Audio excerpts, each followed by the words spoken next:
So literally, I'm just blowing the dust off of it and making this video. So let's try putting a couple of our pipes under it. And we'll run it on low speed maybe, just to see what it will do. All right, nice and easy rolling. And there we go.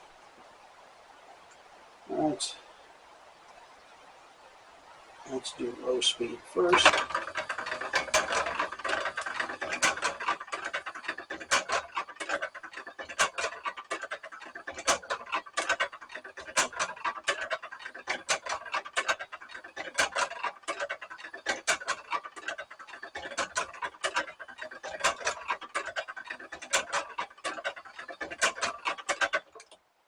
It works just as well on the higher speeds.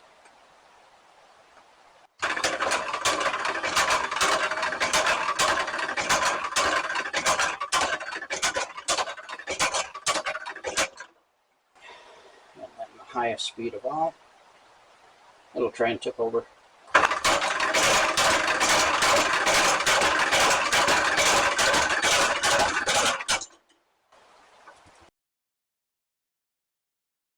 Here we have the PIETECH.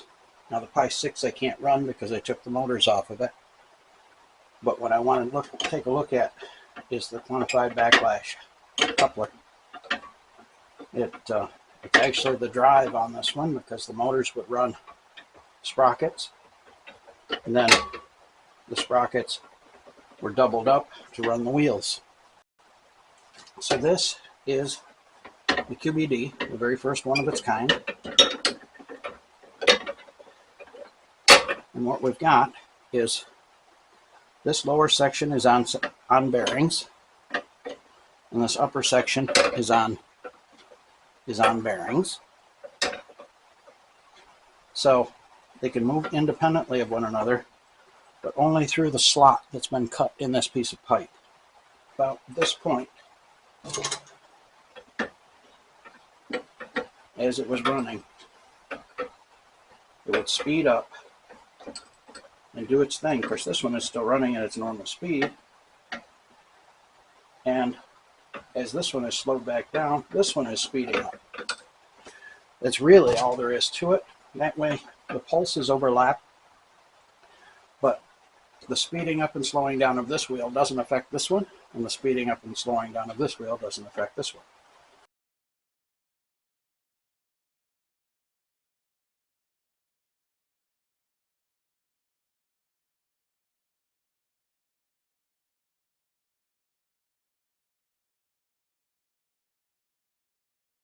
This was intended to be a demonstrator, something portable I could take with me to show other people how this works.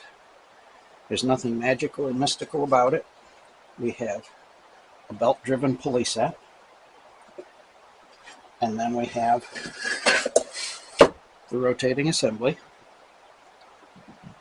There's only one mass on this, and that weighs in at 1.9 ounces. So it's not heavy at all. It's able to rotate around just like that. I also went and bought the absolute cheapest cordless screwdriver I could find.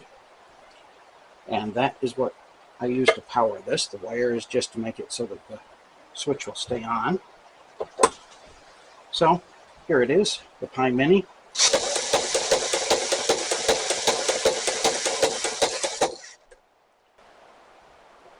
Now the nice thing about this is I can take the motor on and off quickly and easily. I can also take the whole gear assembly apart and put it back together quickly and easily. And because it's so quick and easy, I can also change the timing very quickly and very easily. So let's see, it likes to have a little more mass in order to be able to run. And I've got a pair of fairly well polished copper tubes that it will roll on quite easily. And we'll see. And there we go. comes up against a little bit of a hard spot there.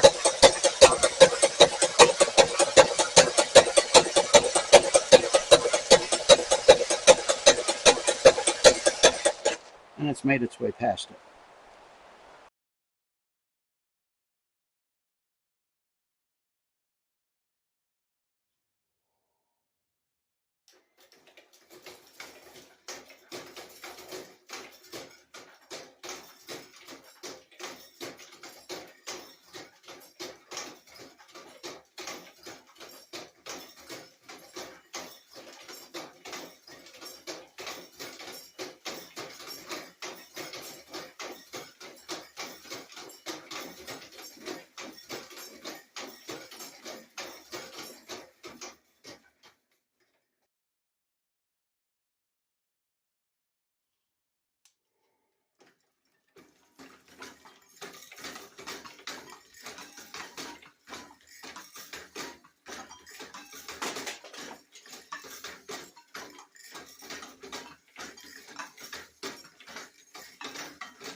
You can see it slow down, speed up, slow down, speed up.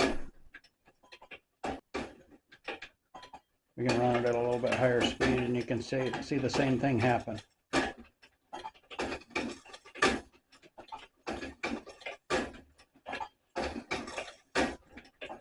The more times it slows down and speeds up, the less power it's got, which is why the speed control differential is so important. With that in place,